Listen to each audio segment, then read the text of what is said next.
ണെന്ന് പ്രത്യേകിച്ച് പറയേണ്ട കാര്യമില്ല, അറിയാം. എഴുത്ത് നീ തന്നെ എഴുതി മണ്ടോ നോക്ക്. ഇതിൽ ഇനിയുണ്ട് ശങ്കൾ, ഇത് മുഴുവൻ വേണം. കളയല്ലേ ഞമണിക്കൊക്കെ എന്താ വിലയെന്നറിയോ? ഞവണിക്കല്ല, അത് കവടിയാണ്. ഓം നീക്കോനാച്ച ഇരുന്നോളൂ. അപ്പോ എന്തൊക്കെയാ? തലക്കുറി ആയിക്കോട്ടെ, തലക്കറി കഴിച്ചിട്ട് കുറച്ചു നാളായിരിക്കണു.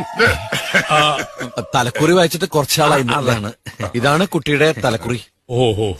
തമ്പുരാനോട് നക്ഷത്രം ചോദിക്കേ. ഇപ്പൊ എന്തിനാ നക്ഷത്രം? ക്രിസ്മസ് വെച്ച് കടവട്ടി?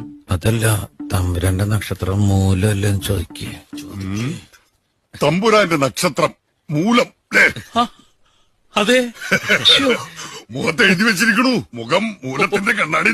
മൂലം വെച്ചൊരു ശ്ലോകം ചെല്ലേ. വാവച്ച് കല്യാണം തെറ്റും, പിന്നീട് മൂലം വെച്ചു. ഇവളുടെ വിവാഹം, ആയുസ്. കവടി കഷ്ക എന്തോടൊക്കെ ചെയ്യണ്ടു. കവടി കഷ്ക